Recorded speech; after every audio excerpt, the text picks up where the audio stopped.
If I ask you to picture the Colosseum and your brain goes straight to blood, gladiators, lions, 80,000 Romans screaming for a kill, that's the highlight reel, the 2 or 3 days a year that actually looked like the movies. But the Colosseum stood in Rome for over 400 years, and for most of that time, on most days, nobody was dying in it at all. So what was actually happening there on a normal Tuesday? Start with the obvious myth: constant games. Games were brutally expensive. A single day of gladiator combat could cost the sponsor, usually a politician buying popularity, the modern equivalent of millions of dollars. Fighters trained for years. Exotic animals were shipped from Africa and the Middle East, meaning months at sea. Cages, handlers, food. You don't blow that kind of money every week.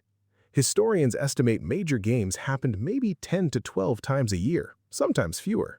The rest of the calendar, the arena sat mostly empty or doing something far stranger than combat. Here's what surprises people. On non-game days, the Colosseum functioned less like a stadium and more like a piece of city infrastructure. Beneath the arena floor was the hypogeum, a two-level maze of tunnels, cages, and lift shafts that took decades to build and stayed under constant maintenance. Workers were down there constantly, not preparing for spectacle, but doing upkeep, checking the 80 vertical lift shafts that hauled scenery and animals through trapdoors, repairing wooden platforms, clearing drainage. It ran more like theatrical machinery than a killing floor, and theatrical machinery needs constant tending even when the show isn't running. The building wasn't sealed off between events either. Ordinary people moved through and around it regularly.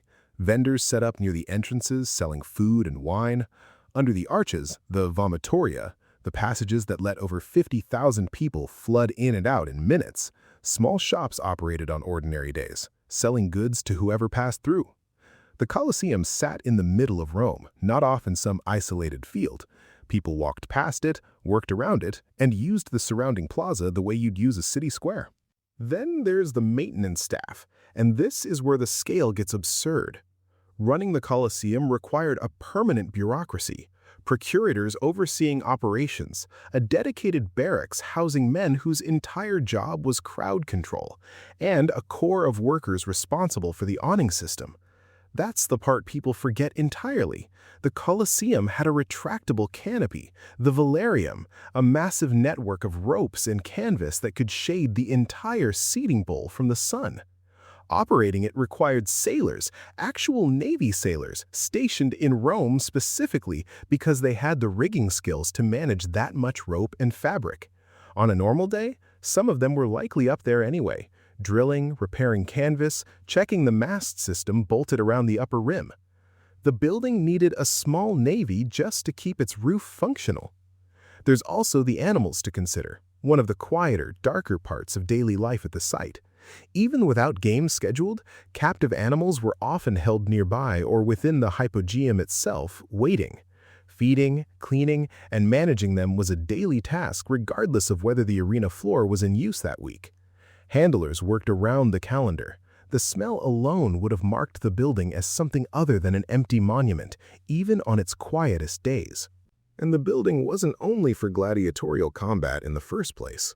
Historical accounts describe it hosting mock naval battles in its early years, public executions, animal hunts separate from gladiator shows, and occasional civic gatherings unrelated to blood sport entirely. The idea that it existed purely for violence flattens what was actually a multi-purpose civic building, a stadium that also doubled as a theater, a public square, and a piece of load-bearing city machinery. Now picture walking past it on an actual ordinary day, say a Tuesday in 150 AD. No roar of a crowd, no horns announcing an opening ceremony. Instead, the low hum of a plaza. Vendors calling out prices, the smell of animals somewhere below ground, sailors up on the rim adjusting rope for the awning, checking it holds even though no one's sitting under it today. Workers moving through underground corridors with torches, testing lift mechanisms that will matter in a week, or a month, or not for half a year. A few visitors from elsewhere in the empire stopping to stare up at the 4 stories of arches just like people do today. The building loomed over the city the way it does now, Except instead of tour groups, it was surrounded by ordinary working Roman life. That's the disconnect between what we picture and what was real.